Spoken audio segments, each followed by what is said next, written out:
Going live. Hi, everyone. Okay, we're now up to, I have to take my glasses off because I'm reading the book on the Apple device. My new Apple device. We just got the bill for it. Ouch. Anyhow, we read the author's note and we read the prelude, which took 2 videos. And now we're up to the prologue. And the prologue title is The Arrest. I began comparing Judy Mikovits to Joan of Arc.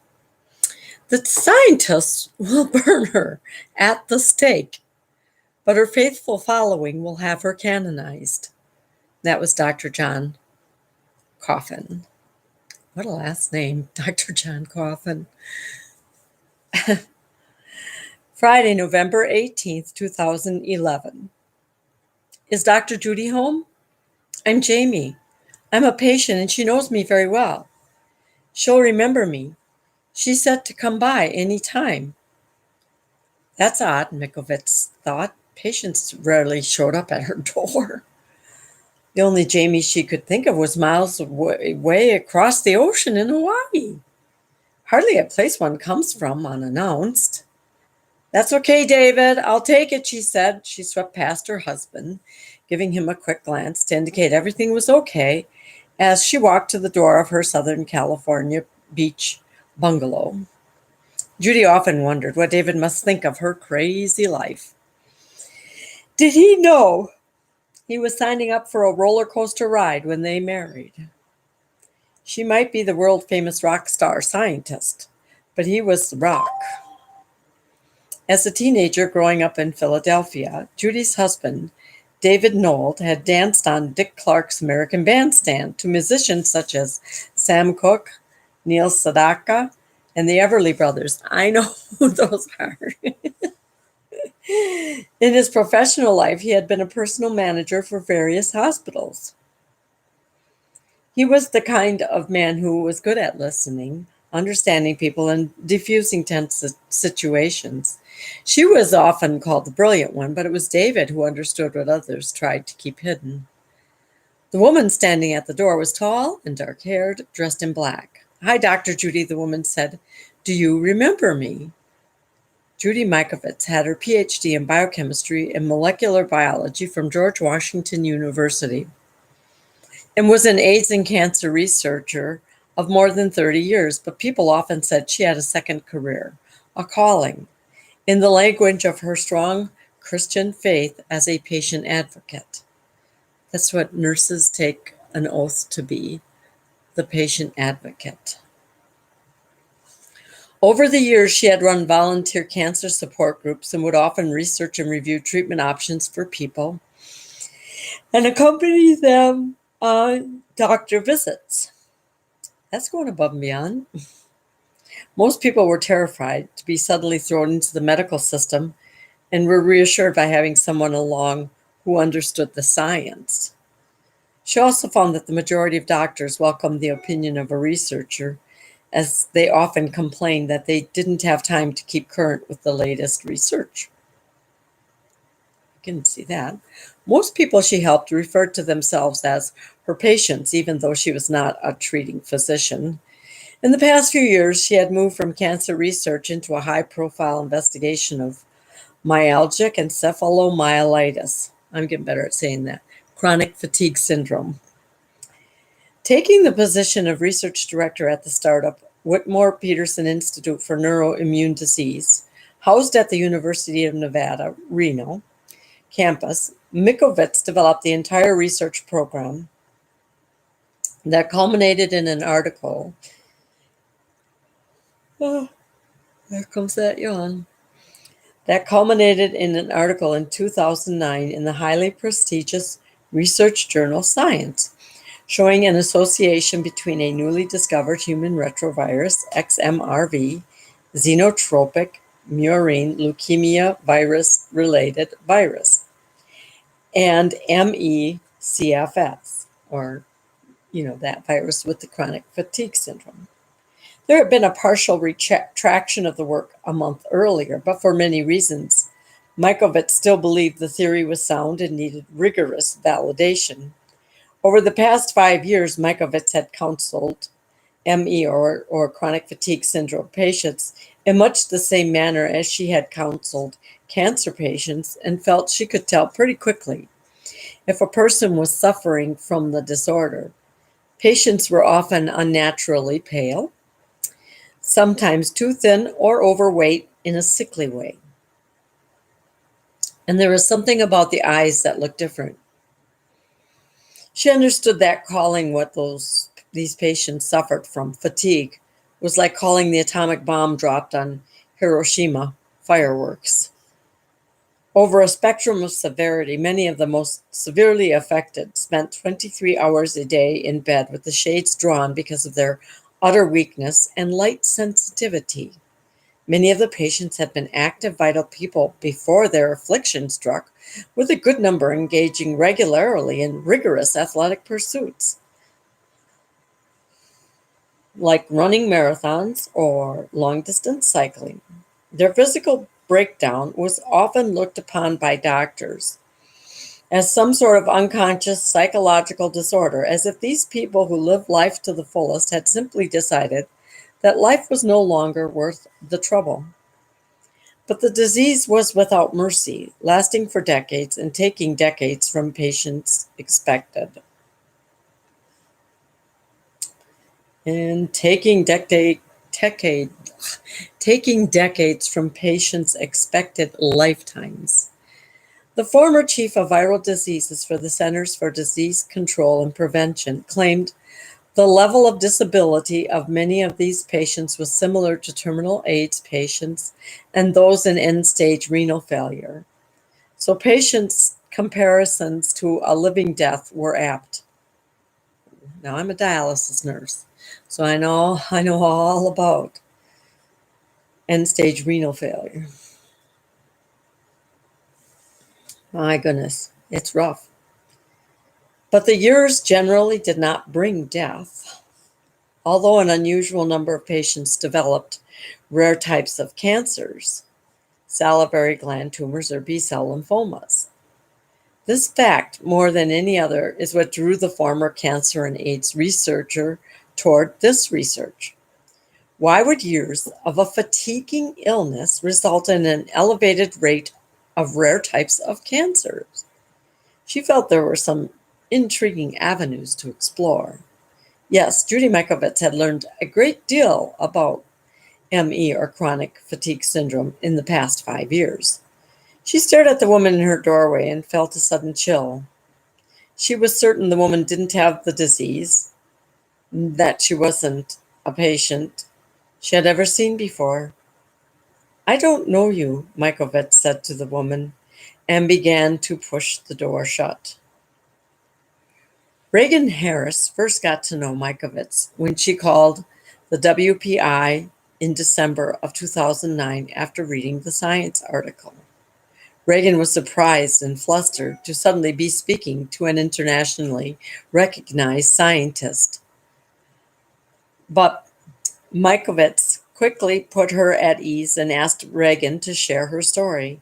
With a deep breath, Reagan began by telling Mikovits she had become sick in October of 1989 at the age of 14 after a bout of mononucleosis.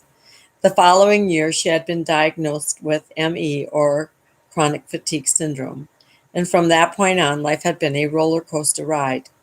Despite her ME or chronic fatigue syndrome, Reagan had been able to graduate high school and had attended college, where she received a bachelor's degree in psychology. While getting her degree, Reagan researched the issue of suicide among the ME or chronic fatigue syndrome population and how these patients presented with a different psychological profile than people with depression. Reagan's work eventually culminated in a poster presentation before a meeting of American Psychology Society in 1998. After listening to Reagan's Come on, turn the page. Reagan's tale. Mikovits told her about an ongoing research study and asked if she would like to participate.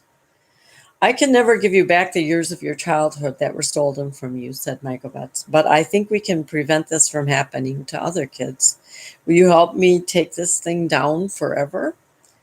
Galvanized by Mikovits' confidence, Reagan signed the forms and went to the grand opening of the 77 million WPI and Center for Molecular Medicine at the University of Nevada, Reno, in August of 2010. There she met Annette and Harvey Whitmore and their daughter, Andrea, who had also been struck with ME or chronic fatigue syndrome from a young age.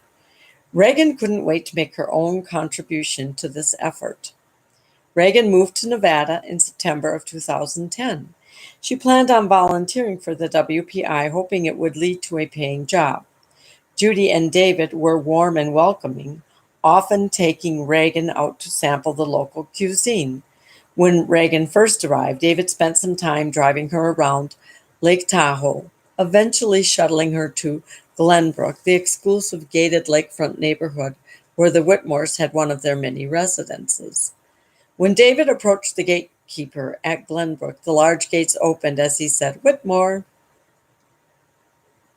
When they got to the Whitmore home, a historical residence known as the Lakeshore House, complete with its own private dock, David motioned with a hand and said, "What do you do when your family is too big to fit in one house?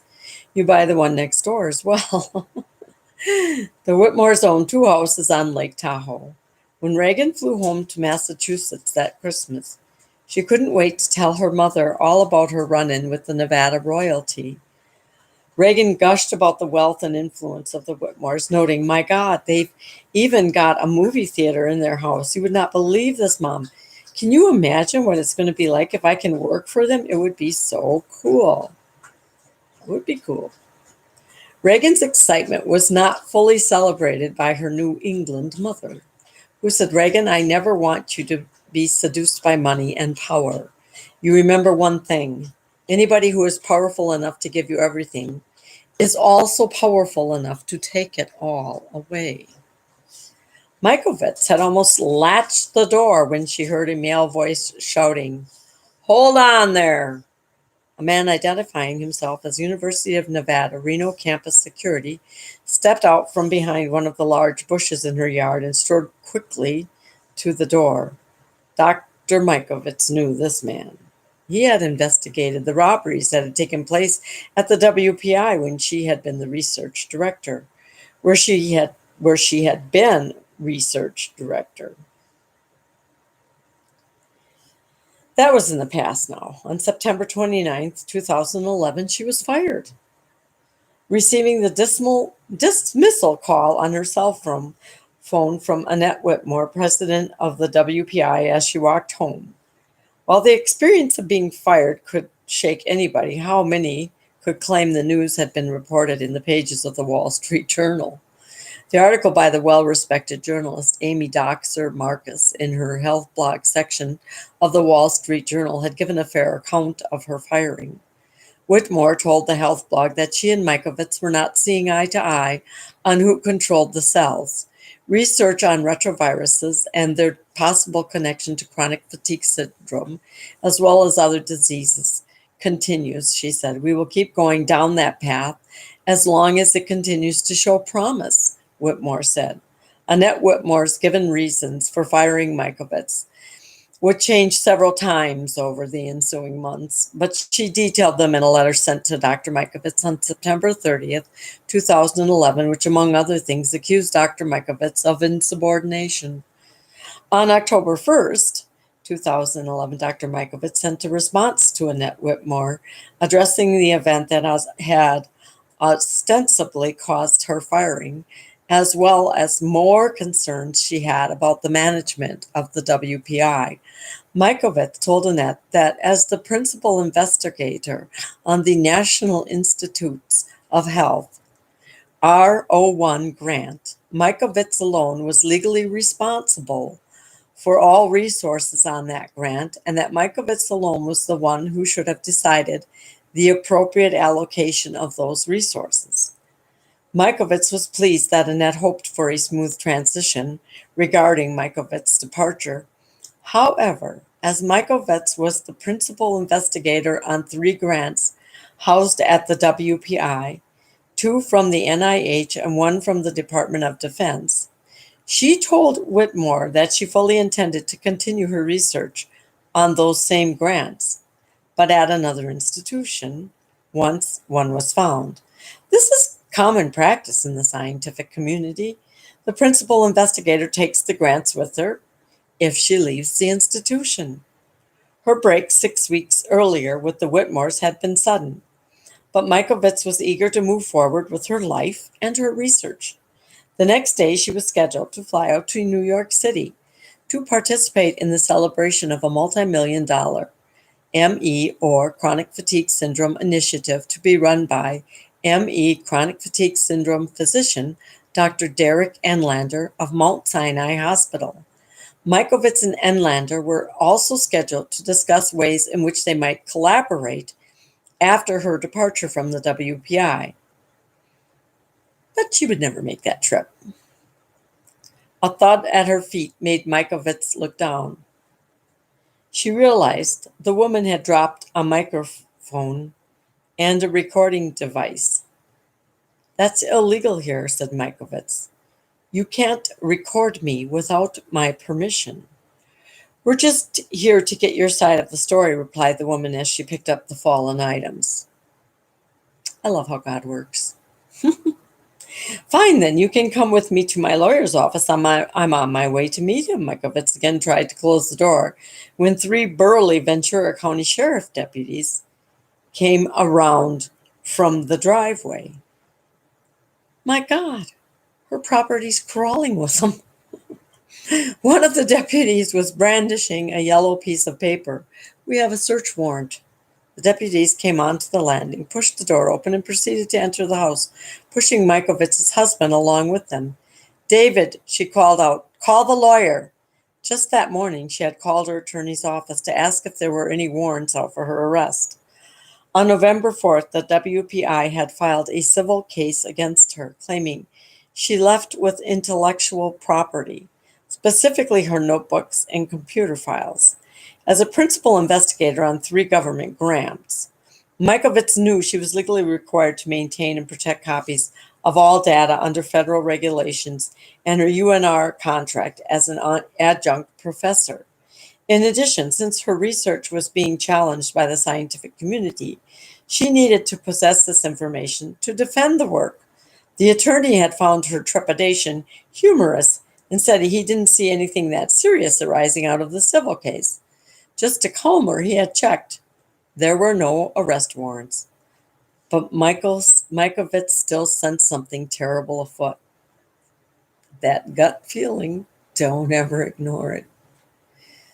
She believed she had caused her former employers considerable distress.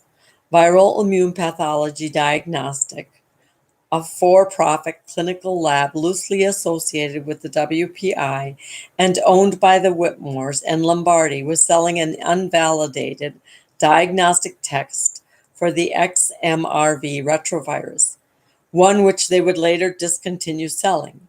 They claimed that she had approved VIP diagnostic tests, including a new serological one, announced under her name, when she was not employed by VIP Diagnostics and had not evaluated data or statements made by the clinical lab.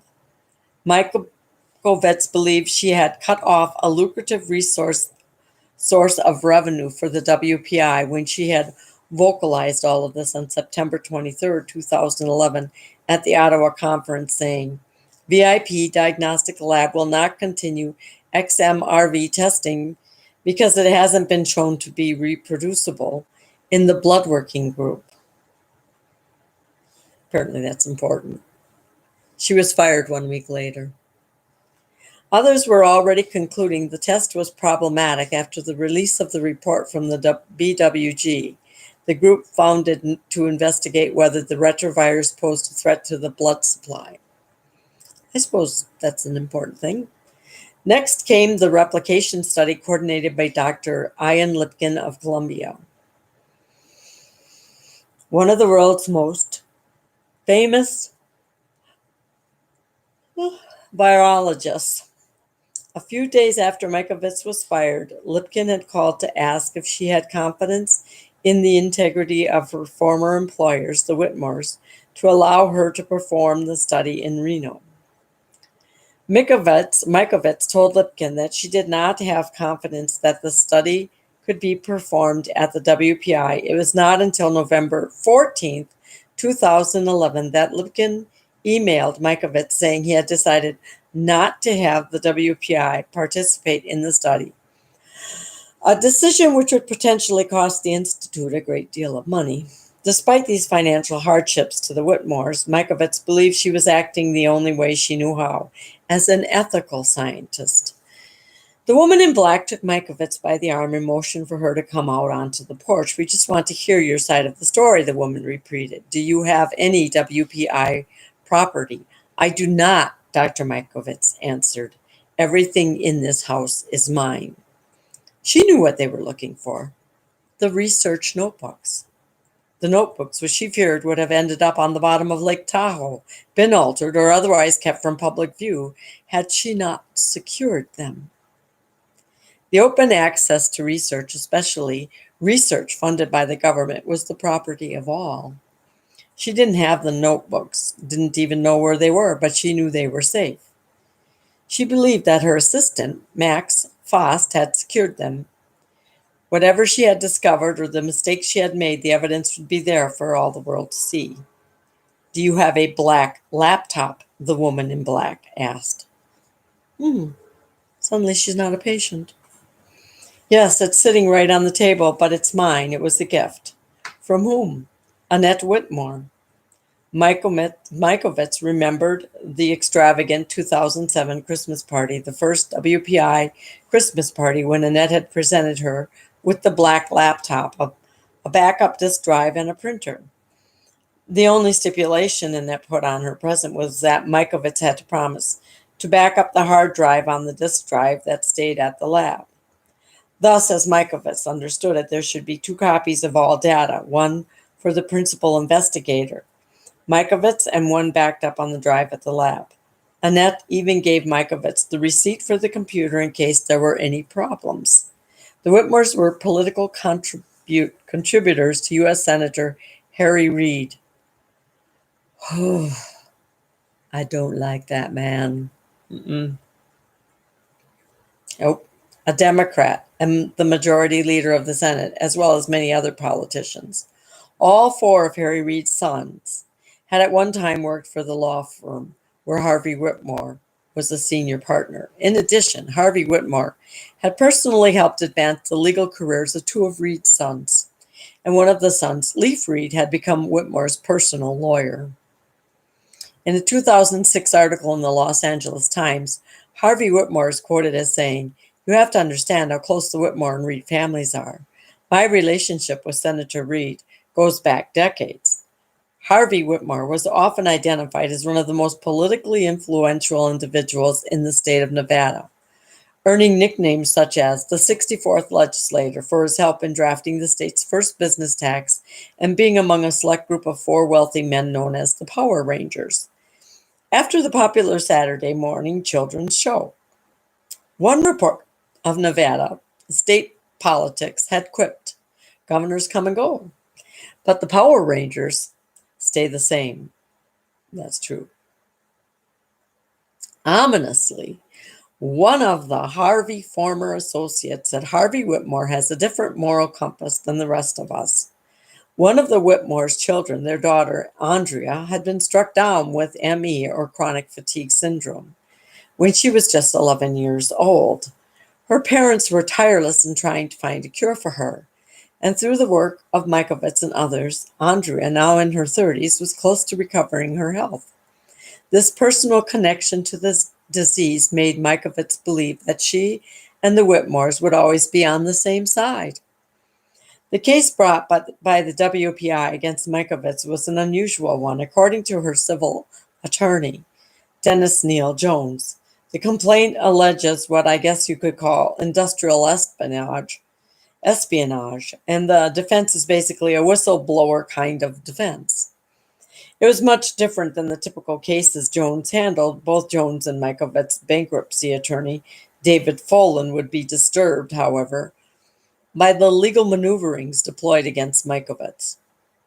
As attorneys, they understood the combativeness of the judicial system, but also knew there were rules and an expected logical progression of events.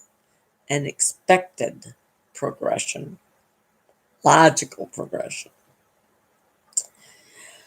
I don't think that hardly ever happens. Okay, so I don't have a high opinion of lawyers and their logical progressions. But this case seemed very different from the start in both the legal aspect and the response of the scientific community. It seems like the field was stacked against Judy, and it's continued to be so. Any allegation she was convicted of a crime or that there was a successful judgment against her is wrong, said Fallon. Judy is just an amazing person. She's probably one of the most brilliant people I've ever met. All Judy wants is fairness, and I can't understand how her profession can turn its back on such a talented individual who has so much to offer and could help so many. When Mikovits thought about it later, she realized the problems had actually started soon after. The problems had actually started soon after Mikovits and Annette Whitmore first appeared on a TV show in 2009 called Nevada Newsmakers, shortly after the publication of the landmark article in Science linking a new human retrovirus to ME, or chronic fatigue syndrome.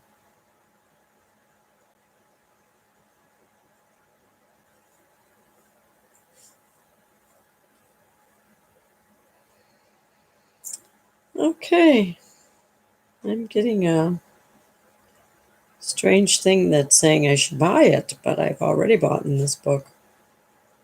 But I think that's the end of the prologue. So, with this, we'll end the stream. That's enough for today. Okay, reading Dr. Judith Mikovits and Dr. Kent Heckenlively's book, Plague. See ya.